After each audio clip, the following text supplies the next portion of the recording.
सारा दिन हो गया, शिकार में सिर्फ एक चिड़िया ही मिली है और वो भी मर चुकी है। इसे तो कोई खरीदेगा भी नहीं। वैसे भी कुछ ही देर में शाम होने वाली है। अब मुझे घर लौट जाना चाहिए।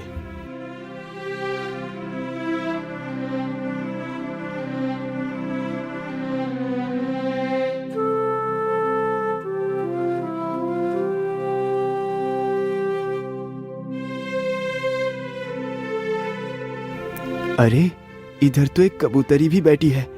क्यों ना मैं इसे भी पकड़ लूं? ये सारी बातें सोचकर शिकारी अपना धनुष बाण उस चिड़िया के ऊपर तान देता है। तीर कमान से छूटते ही चिड़िया के पैर में जा लगा।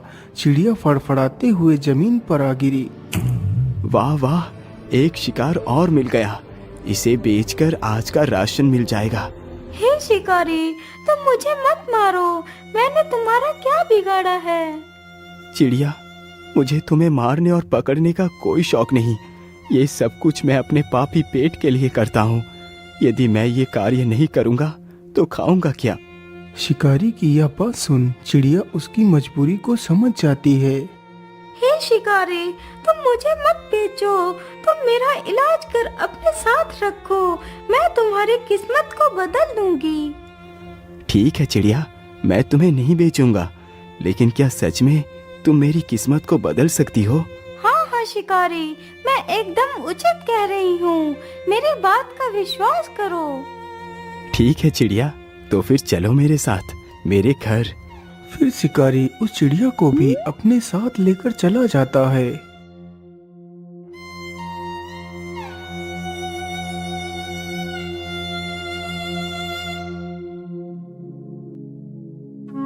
चिड़िया, तुम इसी स्थान पर बैठो। मैं तुम्हारे घाव पर दवाई लगा देता हूँ। इतना बोलकर शिकारी चिड़िया को वहीं पर बैठाकर दवाई लेने जाता है। वह जल्दी ही एक कटोरी में दवाई ले आता है और उस चिड़िया के घाव पर लगाता है। चिड़िया, अब तुम यहीं पर बैठकर आराम करो। कल तक तुम बिल्कुल ठीक हो जाओगी।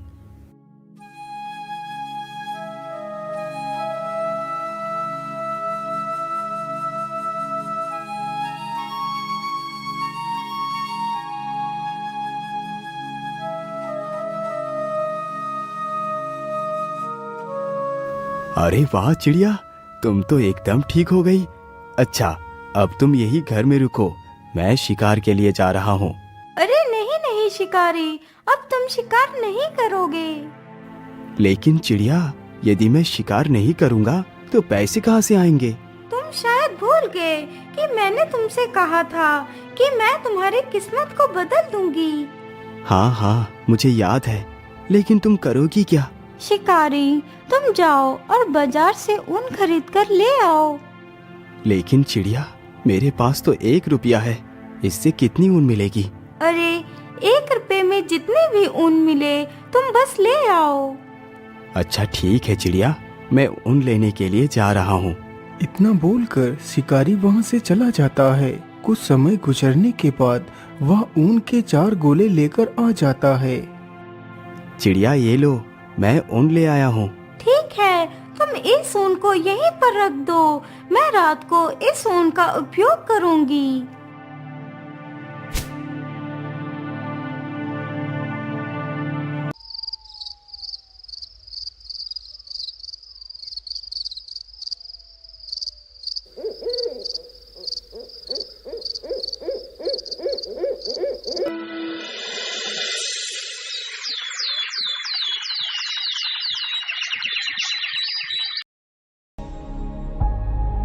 अगले ही दिन शिकारी जैसे ही सोकर उठता है तो वह देखता है कि सामने टेबल पर एक बहुत ही सुंदर शाही सूट रखा हुआ है।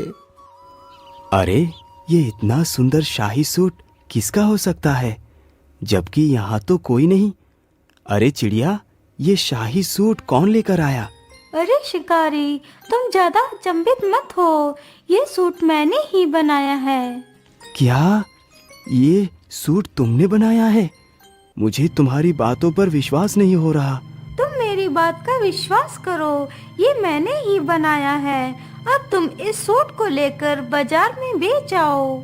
इतना सुनकर शिकारी उस शाही सूट को लेकर बाजार की ओर चल देता है, लेकिन उसके मन में काफी सारे सवाल चल रहे थे। आखिर ऐसा कैसे हो सकता है? भला एक चिड़िया इतना सुंदर सूट कैसे बना सकती है? मुझे तो लगता है ये कोई साधारण चिड़िया नहीं हो सकती। इसका पता तो मुझे लगाना ही होगा। ये सारी बातें सोचते सोचते शिकारी बाजार को पहुंच जाता है और एक स्थान पर उस शाही सूट को अपने कंधों पर डालकर खड़ा हो जाता है। सूट ले लो, शाही सूट ले लो। ऐसा शाही सूट आपने कभी नहीं देखा होगा। शिकारी की यह बात सुन उसके पास काफी सारे लोग इकट्ठे हो जाते हैं। अरे वाह, वाकई ये सूट तो कितना सुंदर है।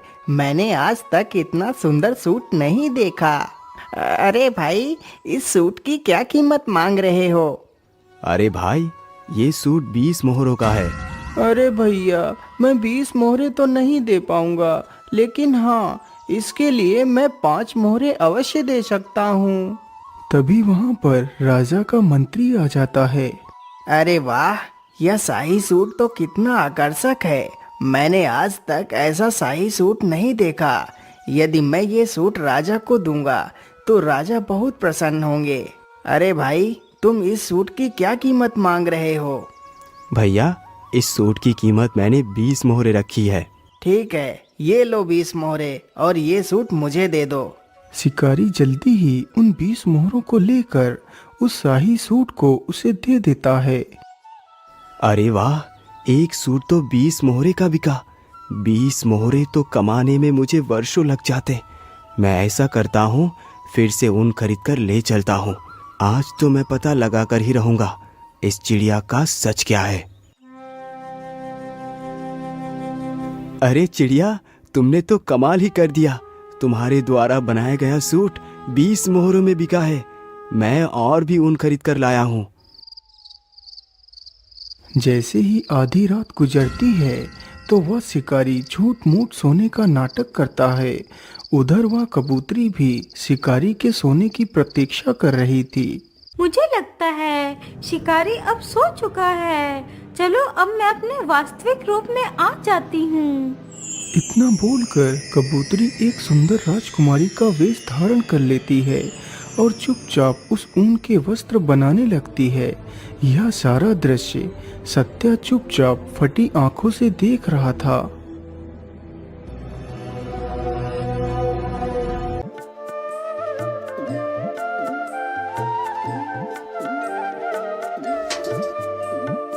अगली सुबह राजकुमारी वापस से अपने उसी कबूतरी वेश में आ गई थी। अरे वाह कबूतरी, आज तो तुमने और भी ज्यादा सुंदर वस्त्र बनाए हैं।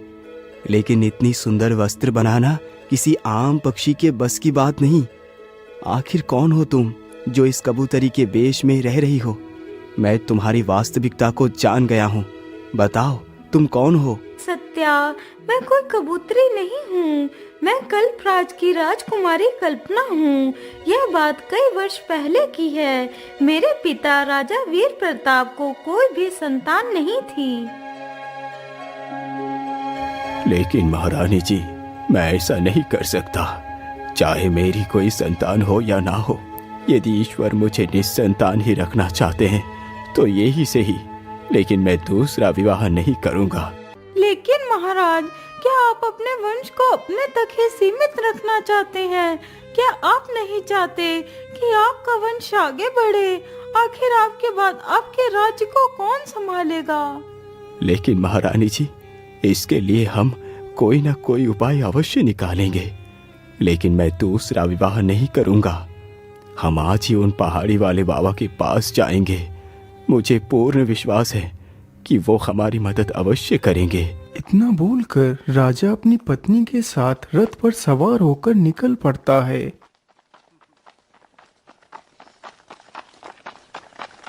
वह चलते चलते जल्दी ही उस बाबा के आश्रम में पहुंच जाता है।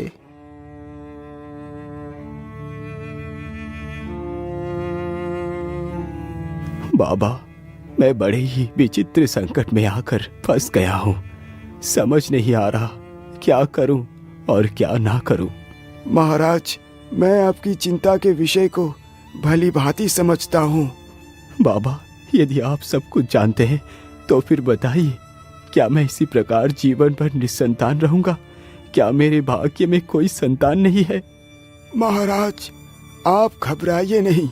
आपके भाग्य में संतान का सुख अवश्य लिखा है, लेकिन एक समस्या है। समस्या? लेकिन कैसी समस्या मुनिवर?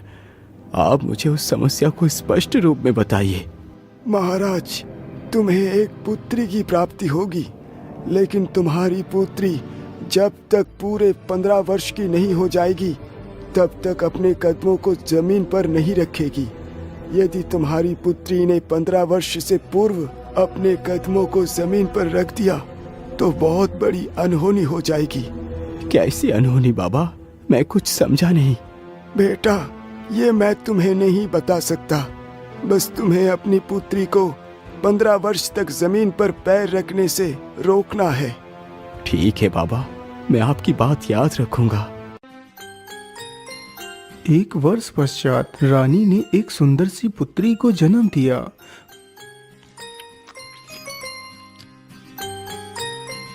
मंत्री जी, जाओ और पूरे राज्य में धन दौलत बांटो। आज मेरे लिए सबसे बड़ा खुशी का दिन है। धीरे धीरे काफी वर्ष गुजर गए।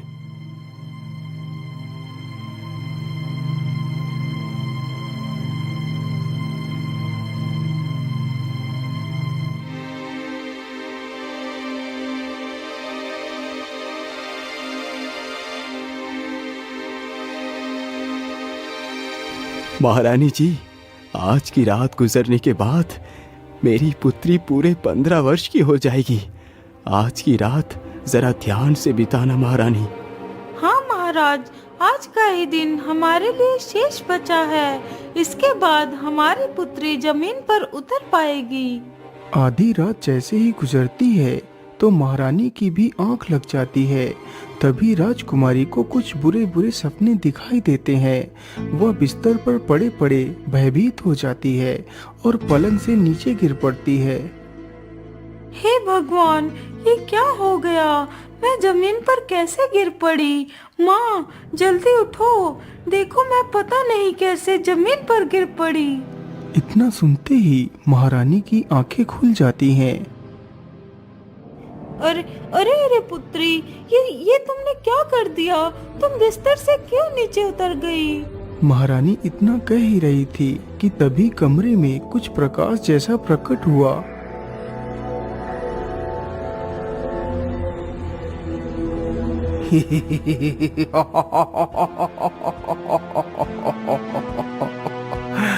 महारानी जी, मैं भूखा हूँ, मुझे मांस खिलाओ, नहीं तो मैं तुम्हारी बेटी को खा जाऊंगा।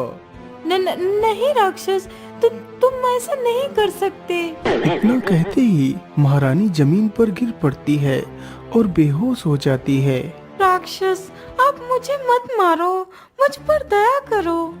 अरे वाह, राजकुमारी तो कितनी सुंदर है। काश कि यह राजकुमारी मेरी पत्नी बनती तो कितना अच्छा होता।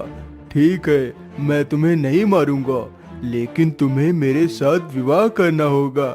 चलो मेरे साथ। इतना बोलकर राक्षस राजकुमारी का हाथ पकड़कर वहां से गायब हो जाता है और उसे अपनी गुफा में ले जाता है।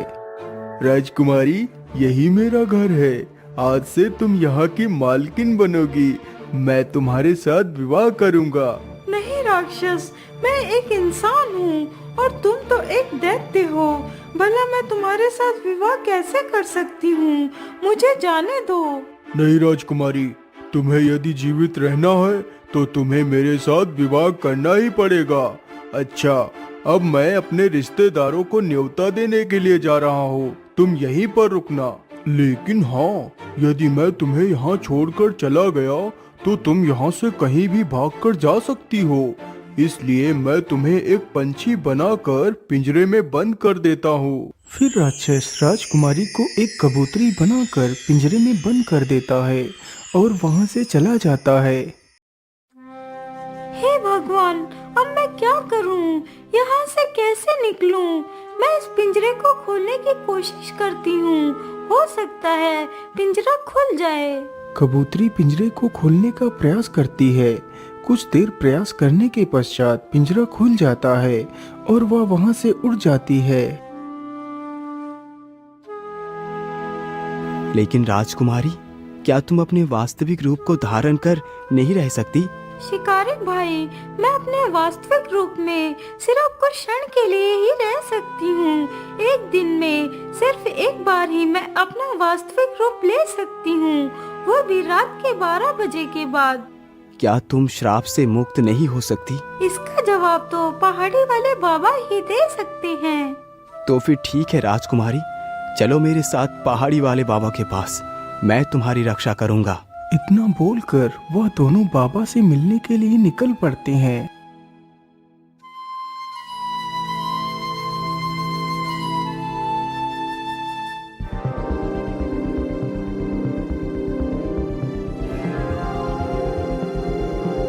बाबा, हमारी सहायता कीजिए, हम बहुत ही दुविधा में पड़ गए हैं। बोलो बेटा, क्या बात है? तुम इतना परेशानी में क्यों दिखाई पड़ रहे हो? कबूतरी सारी कहानी बाबा को सुनाती है। पुत्री, तुम घबराओ मत, सब कुछ ठीक हो जाएगा। जो मैं कहता हूँ उसे ध्यान से सुनो। हाँ हाँ बोलिए बाबा, आप क्या कहना चाहते हैं? मैं राजकुमारी की सहायता करूंगा।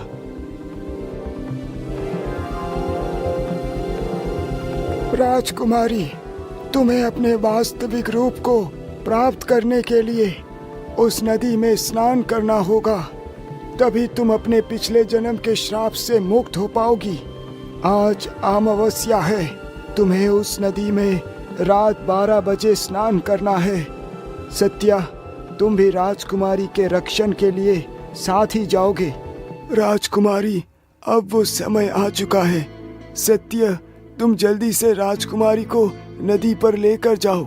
बाबा की यह बात सुनकर शिकारी राजकुमारी के साथ नदी के लिए निकल पड़ता है। वह दोनों जल्दी ही नदी पर पहुंच जाते हैं। सत्या, तुम यहीं पर रुको, मैं अभी नदी से स्नान करके आती हूँ। ठीक है राजकुमारी, तुम जाओ, मैं यहीं पर तुम्हारी प्रतीक्षा करता हूँ। इतना सुनकर कबूतरी जैसे ही नदी में स्नान करने के लिए आगे बढ़ती है।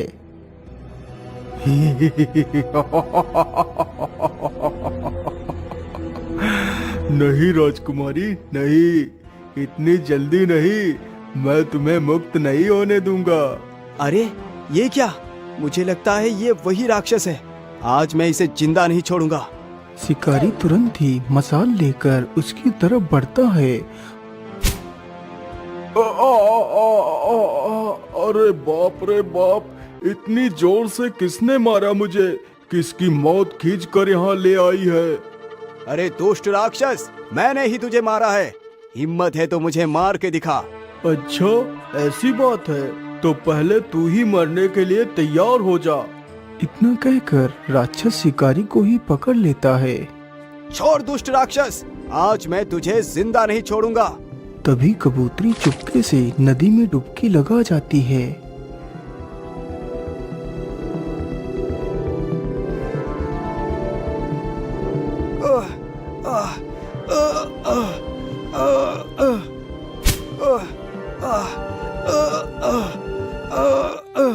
शिकारी, क्या तुम ठीक हो? तुम्हें कुछ हुआ तो नहीं?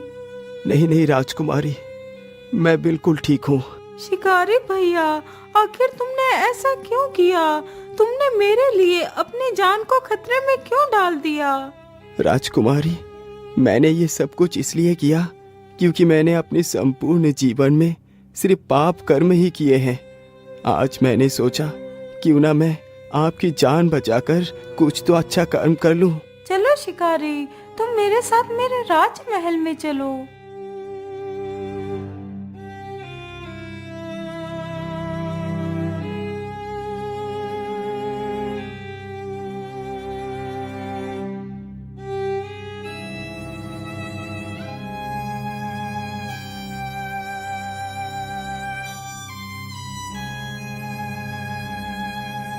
सत्या, आज तुमने मेरी पुत्री की जान बचाकर मुझ पर बहुत बड़ा उपकार किया है। मैं तुम्हारा ये उपकार कभी नहीं चुका पाऊंगा। मंत्री जी, सत्या को एक बैलगाड़ी भरकर सोना, चांदी, हीरे, जवाहरात दे दी जाए। राजा के इस आदेश पर शिकारी को एक बैलगाड़ी भरकर सोना, चांदी, हीरे, जवाहरात देकर सम्मान पूर्वक विदा कर दिया जाता है।